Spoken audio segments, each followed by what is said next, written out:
ಇಲ್ಲ, ಭಾವ ಬದಲಾದಾಗ ಇಲ್ವಾ? ಭಾವಭಕ್ತಿಯಲ್ಲೇ ಕೇಳುತ್ತೇನೆ. ನೀವು ಹೊರಟದ್ದಿಲ್ಲಿ ಹೇಳ್ತೀರ ಪ್ರಾಣಕಾಂತ? ನೀನು ಅದಕ್ಕೆ ದೀನಳಾಗಬೇಕಾಗಿಲ್ಲ, ಹೇಳು. ನಿನ್ನಲ್ಲಿ ಹೇಳುವುದಕ್ಕಾಗಿಯೇ ಬಂದದ್ದು. ನಳಿನಾಕ್ಷಿ, ನಳಿನಾಕ್ಷಿ ಕೇಳಿ ಈಗ, ಕೇಳಿ ಕೇಳಿ ನಳಿನಾಕ್ಷಿ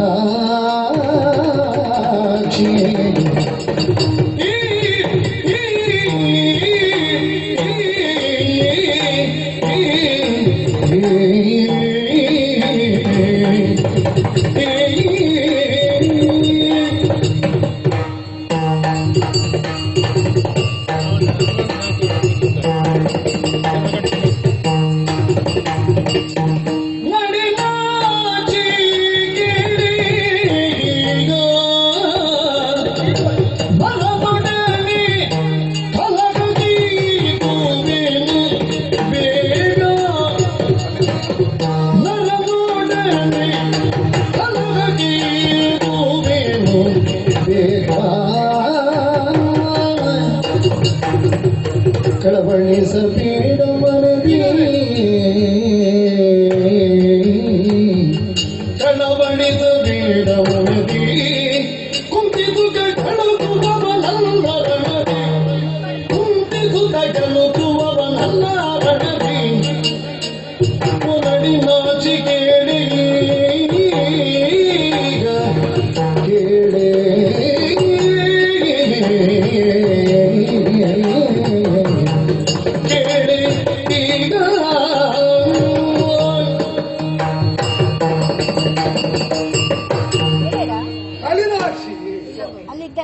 ನಿನ್ನಲ್ಲಿ ಹೇಳುವುದಕ್ಕಾಗಿಯೇ ಬಂದದ್ದು. ಊಹೆ ಸರಿಯೇ ಉಂಟು. ರಾಜಕಾರ್ಯಗಳೆಲ್ಲವನ್ನು ಮುಗಿಸಿ ಅಂತಃಪುರಕ್ಕೆ ಪ್ರವೇಶಿಸಿದಂತಹ ಪತಿ ಆ ದಿನ ರಾತ್ರಿಯನ್ನು ಉತ್ತರಿಸಿದ ಮೇಲೆ ಮರುದಿವಸ ಹೊರಡುತ್ತಾನೆ ಎಂಬ ಪ್ರತೀಕ್ಷೆಯಲ್ಲಿ ಸ್ವಾಗತಿಸುವುದಕ್ಕೆ ಸನ್ನದ್ಧಳಾದವಳಿಗೆ ಬಂದವನೇ ಹೊರಟು ನಿಂತದ್ದನ್ನು ಕಂಡಾಗ ಅಳುಕಾಗುವುದು, ಆತಂಕ ಆಗುವುದು, ಎಲ್ಲಿಗಪ್ಪ ಅಂತ ಒಂದು ಕುತೂಹಲ ಮೂಡುವುದು ಸಹಜವೇ ಉಂಟು. ಎಲ್ಲ ಗುಣಲಕ್ಷಣಗಳನ್ನು ಏನು ಗಮನಿಸಿದ್ದು ಸಮರ ಸಿದ್ಧತೆಯಿಂದಲೇ ಬಂದದ್ದು. ಕೈಯಲ್ಲಿ ಆಯುಧವೋ, ಎದೆಗೆ ಕವಚವೋ, ಬೆನ್ನಿಗೆ ಬಿಗಿದಂತಹ ಬತ್ತಳಿಕೆಯೋ, ಹೊರಟು ನಿಂತಹ ಚಂದನವೋ, ಸನ್ನದ್ಧವಾದಂತಹ ವಾಜಿಗಳು, ಇದೆಲ್ಲವೂ ತೋರುವುದೊಂದು ಸಮರ ಸನ್ನದ್ಧತೆಯನ್ನೇ. ಯುದ್ಧ ಸಿದ್ಧತೆ ಹೌದಪ್ಪ. ಕೆಂಡ ಸಂಪಿಗೆಯಿಂದ ಅಲಂಕರಿಸಿದಂತಹ ಹೊಂಬಟ್ಟಲಿನ್ನು ನನ್ನ ಮುಂದಿರಿಸಿ ನೀನೊಂದು ಸೂಚನೆ ಕೊಟ್ಟೆ.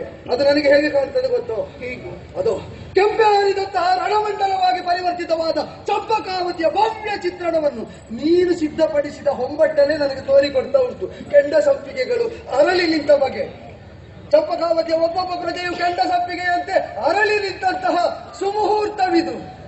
ಇಷ್ಟೆಲ್ಲ ಆಡುವಾಗ ಒಂದು ಕುತೂಹಲ. ಹೇಗೆ ಕುತೂಹಲ? ಯುದ್ಧ ಹೌದು, ಹೌದು. ಯಾರೊಡನೆ? ಅಲ್ಲ, ನಿನಗೇನು ಕೇಳಲಿಲ್ಲ? ಊರಿಡಿ ಕೇಳುವಾಗ ನಮ್ಮಪ್ಪ ಡಂಗೂರ ಸಾರಿಸಿದ್ದಾನೆ. ಅದು ಬಹುಶಃ ಹೀಗೆ ಪತಿ ಬರ್ತಾರೆ, ಪತಿಯ ಪ್ರತೀಕ್ಷೆಯಲ್ಲಿ ಅಲಂಕರಣ ಮಾಡಬೇಕು ಅಂತ. ಅಲಂಕಾರಕ್ಕೆ ನೀವು ತೊಡಗಿದರೋ ಮತ್ತೆ ಊರಿಗೂರೇ ಮಗುಚಿ ಬಿದ್ರು ನಿಮ್ಗೆ ಗೊತ್ತಾಗುದಿಲ್ವೋ ಅಂತ. ಎಲ್ಲೋ ಒಳಮನೆಯಲ್ಲಿ ಅಲಂಕರಣದಲ್ಲಿ ನಿರತಲಾದವಳಿಗೆ ಊರಿಡಿ ಸಾರಲ್ಪಟ್ಟ ಡಂಗೂರ ಕೇಳಿದ್ದಿಲ್ಲ, ಅಥವಾ ಪತಿಯ ಬಾಯಿಯಿಂದಲೇ ಕೇಳಬೇಕೆಂಬ ಕೌತುಕದಿಂದಲೇ ಕೇಳ್ತಾ ಇದೆಯೋ ಹೇಗೆ? ಯಾವುದಾದ್ರೂ ಒಳ್ಳೆಯದೆ. ನಳಿನಾಕ್ಷಿ, ಒಂದು ನಳಿನ ಕೆಸರಲ್ಲೇ ಅರಳಿ ನಿಂತರೂ ಕೂಡ ಸೂರ್ಯನ ಕಿರಣಗಳಿಂದ ಅರಳುವ ಕಾಲವನ್ನು ಕಾಯ್ತಾ ಹೇಗಿರ್ತದೋ ಜೀವ ಪ್ರಪಂಚವು ಹಾಗೆ. ಕೆಸರು ಅಂತ ಈ ಭೂಮಂಡಲವನ್ನು ನಾವು ಅಂಗೀಕರಿಸಿದರೆ ಈ ಮೃತ್ತಿಕಾಮಯವಾದಂತಹ ಪ್ರಪಂಚದಲ್ಲಿ ನಾವು ಅರಳಿ ನಿಂತು ಭಗವಂತನೇ ಸೂರ್ಯನೋಪಾದಿಯಲ್ಲಿ ಬೆಳಕು ಬೀರಿ ಕೃಪೆ ತೋರಿದ ಕಾಲದಲ್ಲಿ ಅರಳುವುದಕ್ಕೆ ಕಾತರರಾಗಿ ನಿಂತಿರ್ತೇವೆ. ಇಂದು ಅಂತಹ ಸುಮುಹೂರ್ತ ಸಂಭವಿಸಿದೆ. ಚಂಪಕಾವತಿಯ ಭಾಗ್ಯೋದಯ ಆಗುತ್ತಾ ಉಂಟು. ಪಾಂಡವಾಶ್ವಮೇಧದ ಅಶ್ವ ತಾನಾಗಿ ನಡೆದಂದು ದಿಲ್ಲಿಗೆ ನಮ್ಮ ಉಪವನದಲ್ಲಿದ್ದ ತುಳಸಿ ದಳಕ್ಕೆ ತಾನು ಬಾಯಿ ಹಾಕಿ ಬೆಲ್ಲುವುದಕ್ಕೆ ತೊಡಗಿದ ಕಾಲದಲ್ಲಿ ಕಂಡಂತಹ ಜಾರರು ಆ ವರ್ತಮಾನವನ್ನು ನಮ್ಮ ಮೈಯನಿಗೆ ಹೇಳಿದ ಕಾಲದಲ್ಲಿ ಅದರ ಶಿರೋಲೇಖನವನ್ನು ತರಿಸಿ ವಾಚಿಸಿ ಪಾಂಡವಾಗ್ರಜನಾದಂತಹ ಧರ್ಮದ ಕೈಗೊಳ್ಳುವಂತಹ ಅಶ್ವಮೇಧದ ತುರಗಾತ ತಿಳಿದ ಮರುಕ್ಷಣದಲ್ಲಿ ಬಂಧಿಸಿ ಆಜ್ಞೆ ಕೊಟ್ಟಿದ್ದಾರೆ. ಯಾಕೆ ಅಂತಂದರೆ ಮನುಮಥಯ್ಯನನ್ನು ನೋಡಿ ತನುಮನ ಸಮರ್ಪಣೆ ಮಾಡುವುದಕ್ಕಿಂತ ಭವ್ಯವಾದ ದಿವ್ಯವಾದ ಅವಕಾಶ ಇದು ಎಂಬುದರಿಂದ. ಹಾಗೆ ಅಂತ ಅದನ್ನು ಬಂಧಿಸಿದಲ್ಲಿಗೆ ಕೃಷ್ಣ ದರ್ಶನವಾಗುವುದಿಲ್ಲ ಎಂಬುದು ಸ್ಪಷ್ಟ ಇದ್ದದ್ದರಿಂದಲೇ ಅದಕ್ಕಾಗಿಯೇ ಆ ಕುದುರೆಯ ಬೆಂಗಾವಲಿಗೆ ಬಂದವರನ್ನು ಸದೆ ಪಡೆಯುವುದಕ್ಕೆ ಇದು ಇದು ತನಕ ಯುವರಾಜನಾಗಿದ್ದ ನನಗೆ ಸೇನಾ ನಾಯಕರ ಪಟ್ಟ ನೀನು ಹೇಳಿದ್ದಲ್ಲ ರಾಜ ಟಿವಿ ಅಂತ, ಸೇನೆಗೆ ರಾಜನಾಗಿ ಅದನ್ನು ಮುನ್ನಡೆಸುವಂತಹ ಒಂದು ಯೋಗ್ಯತೆಯನ್ನು ಅರ್ಹತೆಯಾಗಿ ಕಲ್ಪಿಸಿ ನನ್ನಲ್ಲೇ ನಿಕ್ಷೇಪಿಸಿದ್ದಾನೆ ನಮ್ಮ ಅಯ್ಯ. ಆದ್ದರಿಂದಲೇ ಹೊರಟು ನಿಂತದ್ದು. ಎದುರಾಳಿಗಳ ಪಾಂಡವರ ಪಾಳೆಯದ ಪ್ರಮುಖ ಯಾರು ಬಲ್ಲೆಯ? ಯಾರು? ತ್ರಿವಿಕ್ರಮಿ ತ್ರಿಲೋಕ ಪ್ರತಾಪಿಯಾದ ನರನಿದ್ದಾನೆ. ಶಿವ ಶಿವ.